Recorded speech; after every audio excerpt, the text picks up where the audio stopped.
Welcome to the Experts Marketing Blueprint Vodcast interview series. You're watching episode number 1. Today, we're going to talk about sales mastery, and we have the master of sales himself. This is Joel Block, none other than the legendary capital investment guru.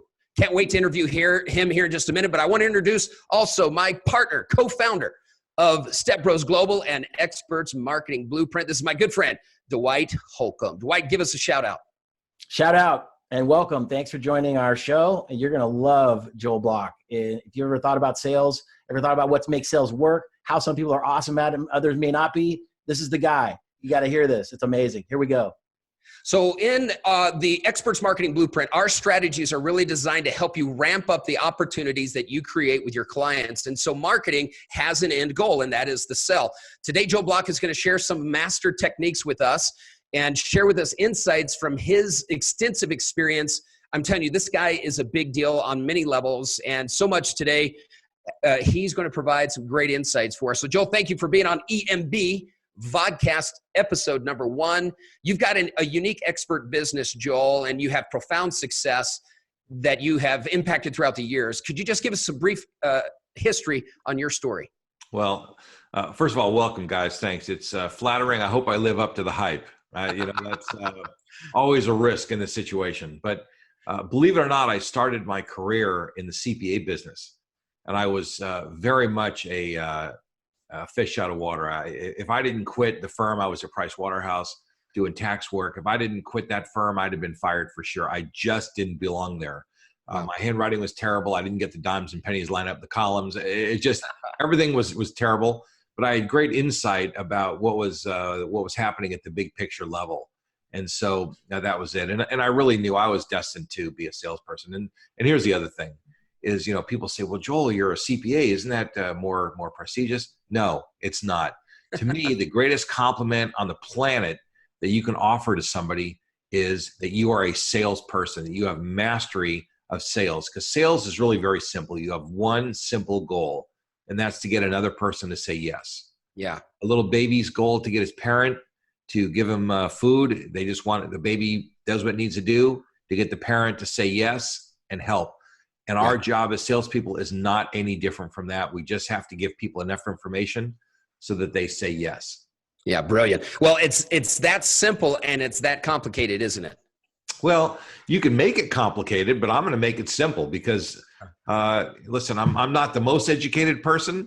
And believe me, I think that the more educated you get, the more complicated you tend to make it.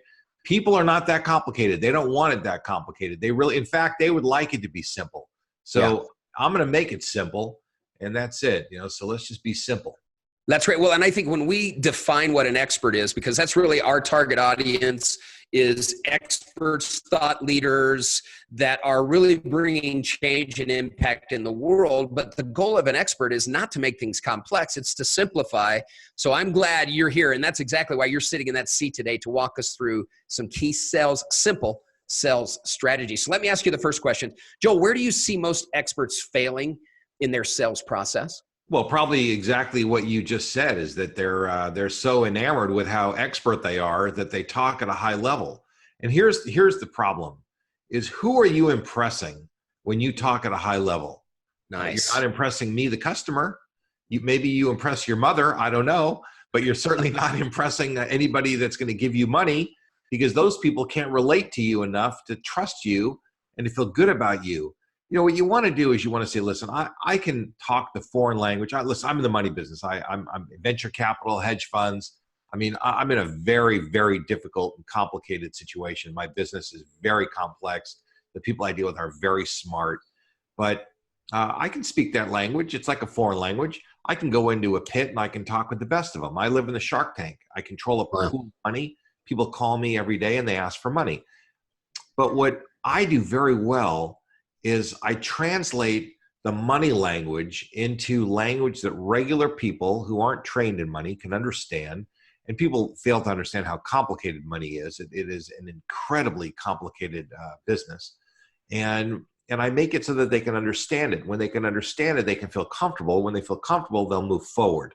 And that's really our goal. So I would say one of the big mistakes people make is overcomplicating things, taking themselves too seriously. and just trying to look good, which actually works against them. Well, and as you mentioned that, I'm thinking about that sales moment, right? Where you've done all your marketing, you've built a relational capital. Now you're sitting in front of them, you're going for the yes, but you've kind of complicated it because you may be out of fear. And I think that may be part of why the reason some people maybe speak above themselves or try to sound, important or whatever. What are some key strategies that you might use in the simplifying process to help us overcome fears whenever we're trying to get to the yes? Well, let's put it like this. In terms of, there's a couple of little guidelines. Number one, no jargon. If I start using words that you've never heard of, are you going to be incredibly impressed with me? Or are you going to be sort of off-put by that? I find it off-putting. I find it, if I can speak to you, I'm not talking about talking to you like you're in the fourth grade. You're an adult. You're educated in different things that I'm educated in. Believe me, there are plenty of things you guys could probably talk about that I don't have familiarity with. I know Dwight is a technology marketing expert. And Jerome, you've got all this corporate experience, all this stuff. So we could all do it, but that doesn't serve anyone. So number one, no jargon. Number two, make sure that you're using metaphors and analogies. There you go. Try to adapt what you're doing into the world of the listener. You have to think about the person on the other side of the table. Do not think about yourself. Think about the person on the other side of the table. And the more sensitive you can be to that person and what they're thinking about and what they're concerned about, the better. I think that's brilliant. I know you to have an amazing arsenal of big words and expertise and all that. But one thing I've seen you do in your presentation, which I think is a skill and a talent and amazing, is that you do this. You do these parallels. You draw these little simple understandings that people can take from, the simplest thing, like your thing about musical notes. And I've seen you do this where to me, it's brilliant because you could say all those big words, but you're bringing it down to everybody's level. And to me, I'm more impressed by that when I see that in sales. The other thing I was going to say is you mentioned. Well, listen, let's give them an example because, we're talking kind of in lofty generalities. Let's give a specific example of one that I use from time to time. And I'm going to share it and your audience can use it too. Okay. Here's what it is. So I was selling something a consulting package that was pretty large. I mean, pretty large. And it was considerably larger than what the client was actually planning to buy. They were looking at things that were much smaller. And I said to the person, I said, listen, when you got married, when you were young, thinking about having a family, did you buy a 1-bedroom house? Oh, no, we bought a 3-bedroom house because we were planning to have some kids. I said, yeah, exactly. I said, so why would you build something right now, build a structure that is like for the first year of your experience? And what are you planning to do? Build another one a year from now? And then when you're done with that, so you get the 2-bedroom house. And then when you're done with that, you buy a 3-bedroom house. The transaction costs of going from house to house to house, beside the wear and tear, the overhead and everything else, why don't you just stretch a little bit, buy the 3-bedroom house now, organize yourself for the future. And the guy just said, that is so smart. That's exactly what I want to do. And here's another word. There's a magical word in there, the word exactly. When someone says the word exactly, you know that you've punched them right between the eyes. Wow. Because when they say, man, that's exactly what I need, or that's exactly what I need to do, they will tell you that you got it right because they'll use the word, oh man, that is exactly what I need to do. Yep. And so if they don't say that, then you didn't get it right. So they'll give you feedback. You don't even have to pull them aside and ask them for feedback. They'll just offer it to you, spontaneously. Brilliant. Well, that's exactly absolutely brilliant. In my sales efforts. That's exactly what I need to do. It is. Yeah. The other thing you said too, Joel, is you were talking about being a CPA before, and that I didn't know that about you, but you said it was uncomfortable and you probably gotten fired. I think that's a really important point because I started out in technology. My undergrad was in technology, and I was trying so hard to be in that space, and everybody kept pushing me in sales. And it wasn't until I finally embraced sales that I finally said, hey, this is where I'm supposed to be. And I love that you shared that because I think a lot of people are struggling with that. And fortunately, I think a lot of people that are in technology make good salespeople because they ask a lot of questions. They want to know the details of the technology. They'll ask, what's your system layout? Give me all the specs. And I think that that's a good start. But I think when people realize, you know what, sales is everything. You have to, no matter where you are, you have to be selling. And to especially if they're in sales, to own it and understand they need to speak to somebody like you and get training and get, know-how. I think that's so important. Well, listen, technical people, CPAs, attorneys, engineers, technologists, they're very good sellers because they're rational. I'm a rational person. I don't scream and yell, bang and clang. I don't do all kind of things that make people crazy. I don't do scare tactics. I don't do any of that. I'm very rational. I explain the situation. I tell them what they're going to get. I tell them what they're not going to get. We draw a line to the money, which is a concept we need to come back to. Yeah, absolutely. I get them to understand exactly what's going to happen to them when they do this. And I get them to, and they say, that makes a lot of sense. And I make it so compelling that they can't say no. And that is not that hard to do. Well, maybe we'll talk about some of that. And if we run out of time, then maybe we'll do this again. But absolutely, that's kind of what happens, is that you have to be rational. Now, the problem with a lot of these technical people is they get so excited about being technical that they go off like this. Instead of going, at some point in time, you have to stop being rational and you have to start asking the person, is this making sense to you? And if it is, then let's move forward. Because the goal is not to do this. Right. The goal is to do this, So you have to make sure. And that's one of the things that a lot of times these technical people do not know how to move past the finish line. Yeah. And there's a place for that, though. And that's a lot of technical people end up becoming sales engineers. So someone like me who's not a technical person, I can't make a technical sale without the support of a technical person. So if I was working in a company, I would want to take somebody who's technical with me.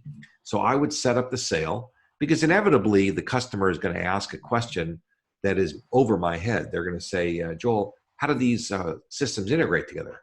Well, I don't have any idea about that. So I bring somebody with me, they explain it, and then they turn it back over to me, and then I put us back on track and close the sale. So I would open, they would answer questions, and I close. And that's a really good way for people to partner. If you're not a great seller, then you need to position yourself as a sales engineer instead.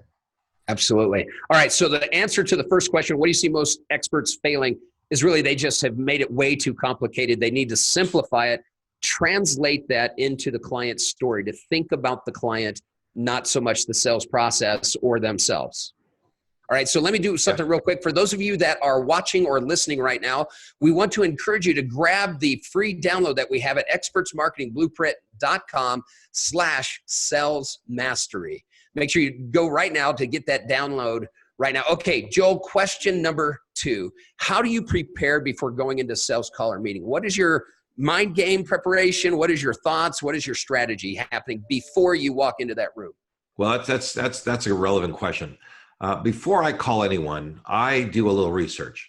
I look at LinkedIn. I look at Google. I set up and make sure that I have a record in my computer with them, with their picture, with a little bit of background. I'll look at their website. I'll look at some things. I'll prepare, because I'm not selling things that are $20. Yeah. So, everything I sell tends to be rather expensive, and that would be thousands of dollars and up. Yep. So I invest some energy in that. So when I call somebody and talk to them, I can talk to that person like I've known them since kindergarten. And that is very important. Wow. Now, I may not know everything about them, but I'll try and get in touch with somebody who knows them, find out what they like, find out if they like sports, if they like certain teams. I'll find out some things about them, and I'll find places where I can hook into them. You got to hook into the person. They always say it's a long time thing. People do business with people they like. Well, they do business with people they trust, people they like. And you got to get them to like you. You got to kind of create some relationship. Now, you can't say, well, they like me, they're definitely going to buy it. They're not. But if they don't like you, they're probably definitely not going to buy it. Right. If they do like you, doesn't mean they are. Yeah. So you got to get them to like you. You got to get them to trust you. You got to get them to know you're competent. So you have to show up with the goods. You can't show up as an empty suit. You got to show up with the goods. And if you show up with the goods and they like you, and everything else is in order, then you're probably going to make it work out.